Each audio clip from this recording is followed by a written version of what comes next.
तो नमस्कार दोस्तों, आज की वीडियो में हम पढ़ेंगे BA, BSc, BCom third year के foundation course personality development and character building subject के यूनिट थर्ड के मोस्ट इम्पॉर्टेंट एमसीक्यू देखने वाले हैं। तो चलिए ज़्यादा समय को नष्ट न करते हुए वीडियो को स्टार्ट करते हैं। मानव शरीर किस क्रम का एक अंग है? Bio order. भौतिक क्रम के कुछ उदाहरण पदार्थ, गैस, पानी और क्या हैं? उपरोक्त सभी। हमारे आसपास की सभी इकाइयां हर समय सक्रिय रहती हैं। क्या यह कथन सत्य है? हाँ, सच है। मानव क्रम को ज्ञान क्रम भी कहा जाता है। इसे और क्या नाम दिया जा सकता है? ज्ञान अवस्था। हम किस क्रम में रहना चाहते हैं? मानव व्यवस्था। मनुष्य के मूल्यों की संख्या कितनी है? 30। जो मनुष्य को पशु चेतना से मनुष्य चेतना में बदलने में मदद करती है वह क्या है? सही समझ होना। एक शब्द में उत्तर दीजिए। प्राणायाम अष्टांग योग का कौन सा अंग है? चौथा अंग। हठ प्रदीपिका में प्राणायाम को क्या कहा गया है? कुंभक। हठ प्रदीपिका में प्राणायाम के कितने भेद हैं? 8। उप प्राणों की संख्या कितनी है? 5। कौन सा उप प्राण मृत्यु के बाद भी रहता है? धनंजय। पंच प्राण के नाम लिखिए। उदान, प्राण, समान, व्यान और अपान। अष्टांग योग के अंग लिखिए। यम, नियम, आसन, प्राणायाम, प्रत्याहार, धारणा, ध्यान और समाधि।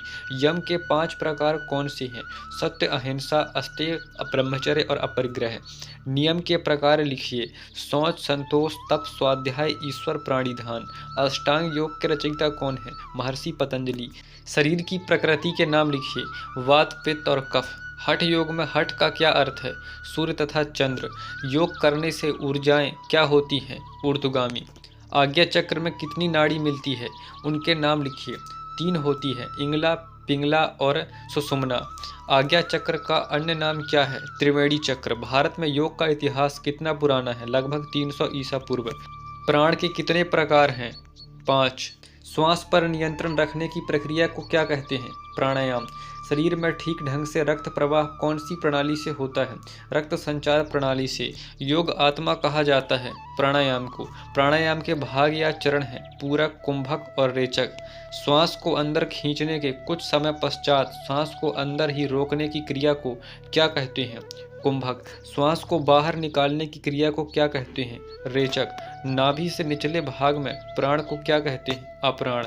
कौन सा प्राण पाचन क्रिया को, एड्रिनल ग्रंथि के कार्य करने की शक्ति को बढ़ाता है? समाण।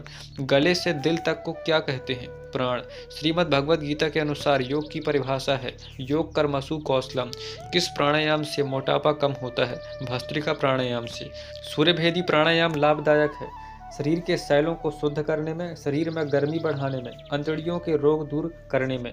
छोटी और बड़ी अंतड़ियों में कौन सा प्राण होता है? अप्राण। शरीर के सभी भागों में पाया जाने वाला प्राण है व्यान। आँख, कान, नाक, मस्तिष्क आदि अंगों में पाया जाने वाला प्राण है उदान।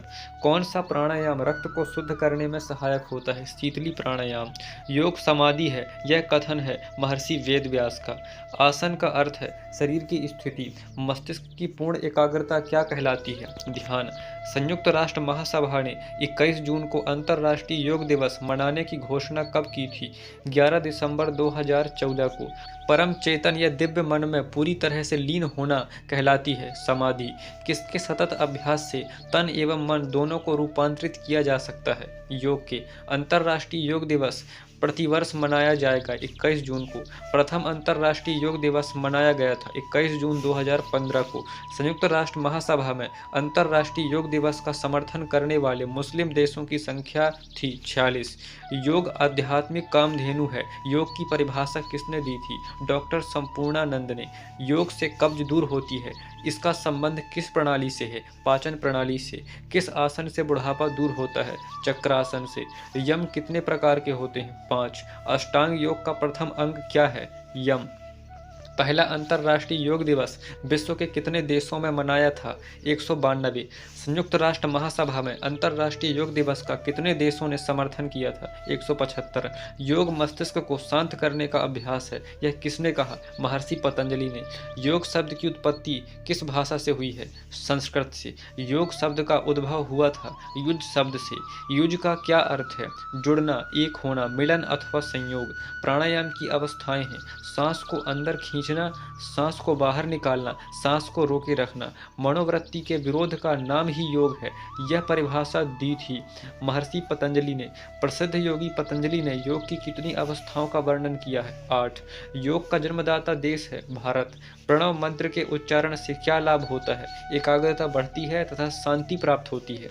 हिंदू पौराणिक कथाओं के अनुसार कौन कौन से भगवान किस किस के प्रतीक हैं? ब्रह्मा निर्माता, विष्णु रक्षक, शिव मुक्तिदाता। किसके जप से हमारे भीतर दैवी ऊर्जा विकसित होती है? ओम। ओम की ध्वनि को क्या माना जाता है? बीज मंत्र अथवा ब्रह्मांड की पहली आवाज।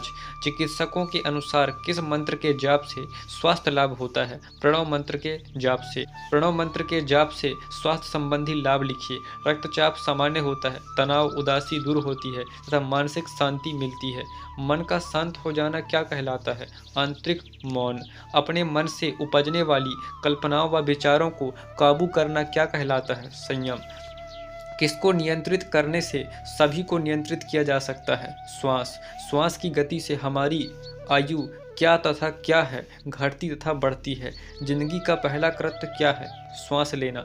जिंदगी का आखिरी कृत्य क्या है? श्वास छोड़ना। प्राणायाम करने से हमारे भीतर की क्या खुल जाती है तथा उसमें किसका प्रवाह होने लगता है?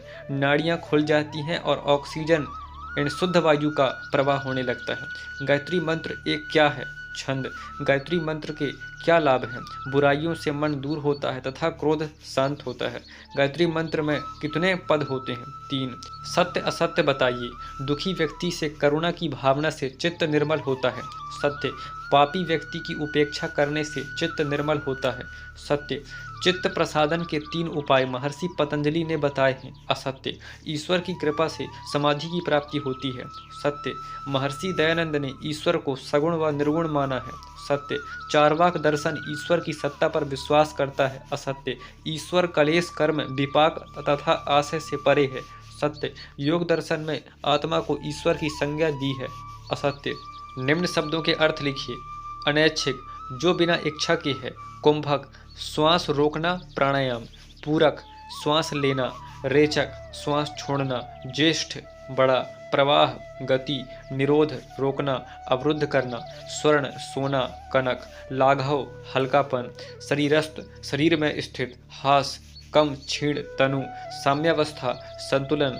समरसता, तृष्णा, चाह, राग। तो आज की वीडियो में इतना ही। मिलते हैं आपको अपनी नेक्स्ट किसी नॉलेजेबल वीडियो में। तब तक के लिए धन्यवाद।